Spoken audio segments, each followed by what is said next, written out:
നബിയേ, അതൊന്ന് വിശദീകരിക്കണം റസൂലേ. അല്ലാഹുവിന്റെ റസൂൽ ചോദിക്കുന്ന പറയുക, മുആദ് റളിയല്ലാഹു അൻഹു പറഞ്ഞു കൊടുക്കുകയാ, യൗമ യുൻഫഖു ഫിസ്സൂർ വതഅതൂന അഫ്വാജാ. അല്ലാഹുവിന്റെ പരിശുദ്ധ ഖുർആനിലെ ഒരു ആയത്താണ്. ഖുർആൻ ഓടി വരുമ്പോൾ നമുക്ക് കാണാൻ കഴിയുന്നതാണ് പ്രിയപ്പെട്ടവരെ. യൗമ യുൻഫഖു ഫിസ്സൂർ വതഅതൂന അഫ്വാജാ. സൂറെന്ന കാഹളത്തിൽ ഊതപ്പെടുമ്പോൾ സംഘം സംഘമായി ജനങ്ങൾ ഖബറിന്റെ അകത്ത് നിന്ന് എഴുന്നേറ്റ് വരുമ്പോൾ നബി തങ്ങളോട് പറഞ്ഞു, ഈ സംഘം സംഘമായി വരിക എന്ന് പറഞ്ഞാൽ എനിക്ക് അറിയില്ല നബിയെ, ഒന്ന് പറഞ്ഞു തരണം. മുആദ് റളിയല്ലാഹു അൻഹു നോക്കുമ്പോൾ അല്ലാഹുവിന്റെ റസൂൽ തല ഇങ്ങനെ കുനിച്ചു വെച്ചു. മുആദ് റളിയല്ലാഹു അൻഹു മുത്ത് നബി തങ്ങളുടെ ദാടിയുടെ ഭാഗത്തേക്ക് വിരൽ വെച്ചിട്ട് ഇങ്ങനെ ഉയർത്തി നോക്കുമ്പോൾ ഫബകാ റസൂലുള്ളാഹ്, അല്ലാഹുവിന്റെ റസൂൽ പൊട്ടിക്കരയുകയാണ്.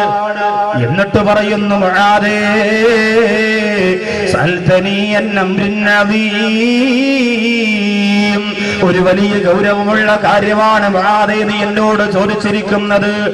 വളരെ ഗൗരവമുള്ള ഭയപ്പെട്ടു പോകുന്ന ഒരു കാര്യമാണ് എന്നോട് ചോദിച്ചിരിക്കുന്നത്. അല്ലാഹുവിന്റെ റസൂൽ പറയുന്നു,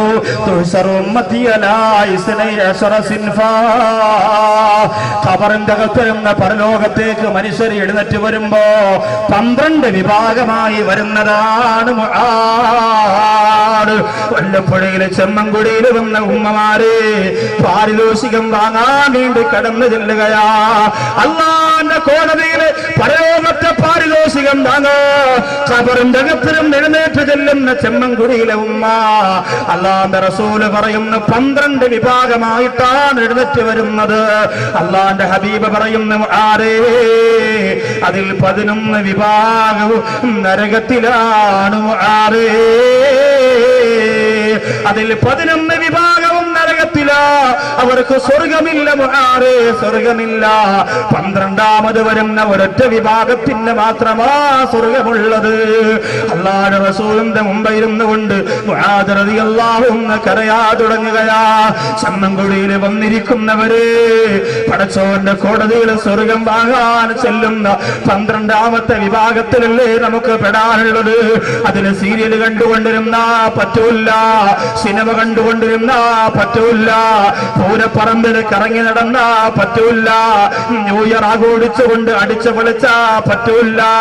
എന്റെ പ്രിയപ്പെട്ട സമുദായമേ, 12ാമത്തെ വിഭാഗത്തിലേക്ക് പറയുന്നതിന് മുമ്പ് ആ 11 വിഭാഗങ്ങളെ ചുരുങ്ങിയ സമയം കൊണ്ട് ഞാൻ ഒന്ന് വിശദീകരിക്കുകയാ. വിശദീകരിച്ച് തീർക്കാൻ സാധ്യമല്ലെന്നറിയാ, എന്നാലും ഒരു ശ്രമം നടത്തുകയാ.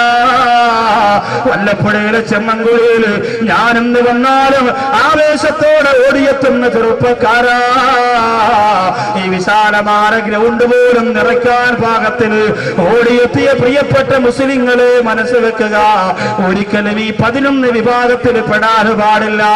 മുആദ് റളിയല്ലാഹു അൻഹു കരഞ്ഞുകൊണ്ട് പറയുകയാ, നബിയേ അവിടുന്ന് ഒന്ന് വിശദീകരിച്ച് തരണം റസൂലേ. ആരൊക്കെയാണ് ആ വിഭാഗങ്ങളെന്ന് പറയണം നബിയേ. അല്ലാഹുവിന്റെ റസൂൽ പറഞ്ഞു കൊടുക്കുകയാ, 1ാമത്തെ വിഭാഗമാരാ.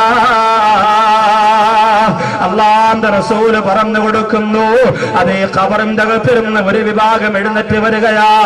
ലൈസ ലഹും യദാനി വലാ റിജ്ലാ, അവർക്ക് 2 കൈകളില്ല, അവർക്ക് 2 കാലുകളില്ല. 1ാമത്തെ വിഭാഗം 2 കൈയില്ല, 2 കാലും ഇല്ല. അല്ലാഹുവിന്റെ കോടതിയിൽ ഖബറിന്റെ അകത്ത് നിന്ന് എഴുന്നേറ്റ് വരുന്ന 1ാമത്തെ വിഭാഗം 2 കൈയും അവർക്കില്ല, 2 കാലുകളും ഇല്ല.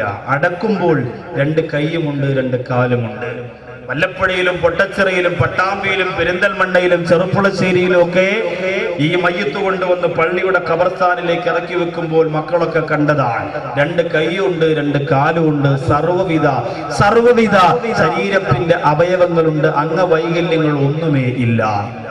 പക്ഷെ ഇവിടെ ഖബറിന്റെ അകത്തിരുന്ന് എഴുന്നേറ്റ് വരുന്ന ഒന്നാമത്തെ വിഭാഗം ലൈസ ലഹും യദാനി വലാ റിജ്ലാൻ,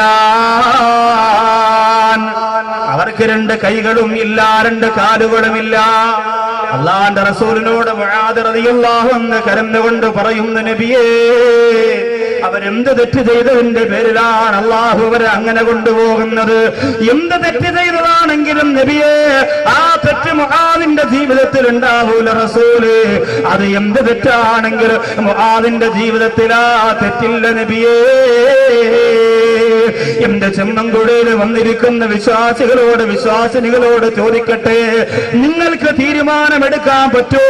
ഈ മനോഹരമായ വിജ്ഞാന നഗരിയിലിരുന്നു കൊണ്ട് അല്ലാഹുവേ, ആ തെറ്റ് എന്ത് തെറ്റാണെങ്കിലും ഞങ്ങൾ ഇന്നവരെ ചെയ്യൂല അല്ലാ. തീരുമാനം എടുക്കാൻ പറ്റോ? വെള്ളമൊഴിക്കാനെങ്കിലും അല്ലെങ്കിൽ ഇപ്പൊ വേറെ തീരുമാനം ഞാൻ എടുക്കും. ഒരു കാരണവശാലും ആ തെറ്റ് നമ്മൾ ചെയ്യില്ല എന്ന ഉറച്ച ഒരു തീരുമാനമെടുക്കാൻ ഈ സദസ്സിലിരിക്കുന്ന നിങ്ങൾക്ക് ഇൻഷാ അല്ലാഹ് സാധിക്കണം. കാരണം ഖബറിന്റെ അകത്ത് നിന്ന് എഴുന്നേറ്റ് വരുന്ന ഒരു സമാധാനത്തിന് രക്ഷയ്ക്ക് വേണ്ടി അള്ളാഹുവിന്റെ കോടതിയിൽ കൈനീട്ടി നിൽക്കുന്ന സമയം ലൈസ ലഹും യദാനി വലാ റിജ്ലാൻ, രണ്ട് കൈയുമില്ല, രണ്ട് കാലുമില്ല.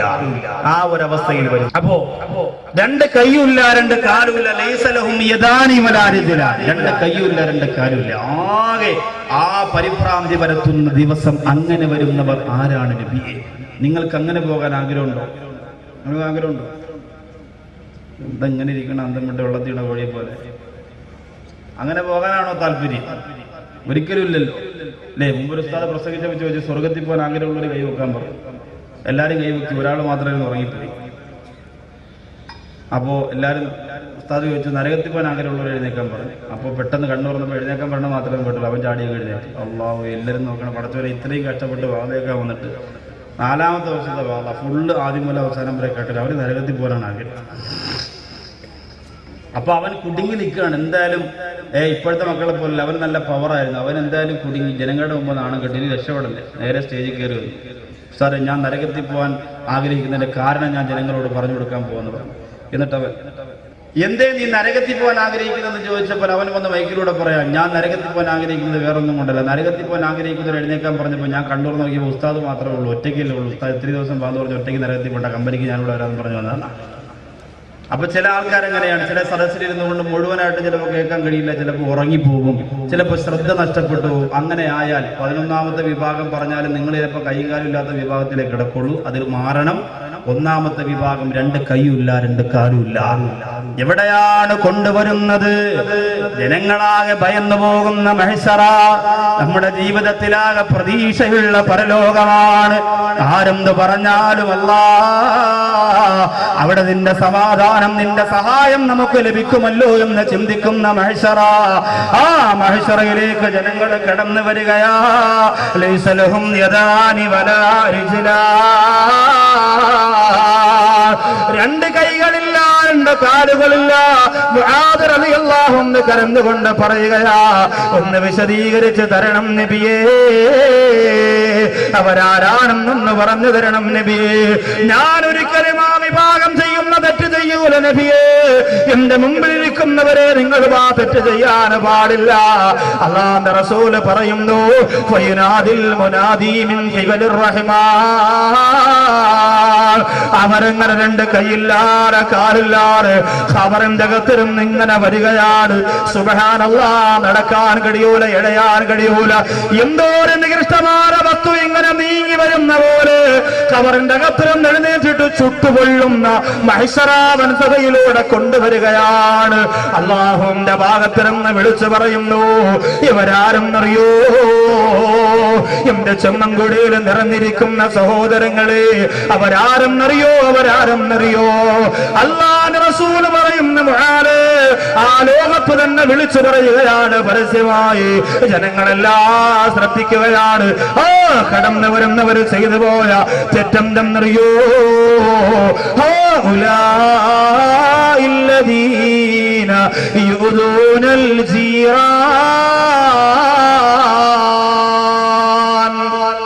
അവർ അയൽവാസികളെ ഉപദ്രവിച്ചവരാണ്. അത്രേ ഉള്ളൂ. ചെറിയ, നമ്മൾ കാണുന്ന ഏറ്റവും ചെറിയ ഒരു തെറ്റ്, നമുക്കതൊരു വലിയ തെറ്റായിട്ട് തോന്നിയിട്ടില്ലല്ലോ അയൽവാസികളെ ഉപദ്രവിക്കാൻ. ഇപ്പൊ പല സഹോദരിമാരും അങ്ങോട്ടും ഇങ്ങോട്ടും നോക്കും, അള്ളാഹുവേ പണി കിട്ടിയല്ലോ റബ്ബേ. കാരണം എന്താ? തട ജോലി കുറ്റിയടിയാണ്. എവിടെ കുറ്റിയടി? അതിരുകല്ല് മാറ്റിവെക്കലും തോണ്ടലും. രാത്രി മഴ പെയ്യുന്ന സമയത്ത് ഭർത്താവിന് ഇങ്ങനെ കുട പിടിച്ചു കൊടുക്കും, ഭർത്താവ് വന്ന് മൺവട്ടി കൊണ്ട് മാറ്റി വെക്കും. നേരം വിളിക്കുമ്പോൾ ഇബ്രാഹിക്കട ബാത്റൂമോ അമ്മൂഞ്ഞാക്കട ഒരിടത്തി കിടക്കണം. അള്ളാഹു അതങ്ങനെ അപ്പുറത്ത് പോയി. എന്തുകൊണ്ടാ? ഈ പാതിരാത്രി ഈ പരിപാടിയുണ്ട് പലർക്കും. ഏറ്റവും അധികം ഇന്ന് ലോകത്തടിയുമ്പോൾ നടക്കുന്നത് വസ്തു അളക്കുന്ന സമയത്താണ്. ആ സമയത്താണ് അയൽവാസികളുടെ തനി നിറം മനസ്സിലാകുന്നത്. തനിനിറം കാണിച്ചേ പറ്റൂ. ചിലർ പറയാം നമ്മൾ മിണ്ടാതെ എന്നാൽ ഉള്ളതും കൂടി വെട്ടിക്കൊണ്ടു പോകും സാറേ, അതുകൊണ്ടാണ് നമ്മൾ ആ സമയത്ത് ഇടപെടുന്നത് എന്ന് ചിലർ പറയാറ്. അപ്പോൾ അയൽവാസികളെ ഉപദ്രവിക്കുന്നവർക്ക് രണ്ട് കൈ ഉണ്ടാവില്ല, രണ്ട് കാലും ഉണ്ടാവില്ല. ചെമ്മൻകുടിയിൽ എത്ര എണ്ണം ഉണ്ടാവും കൈയും കാലും ഉള്ളത് പരലോകത്ത്? ഇപ്പൊ ആലോചിക്കണം, ഇവിടെ നിന്ന് ആലോചിക്കണം. സഹോദരിമാരെ, ഇത് കെട്ടുകഥയല്ല.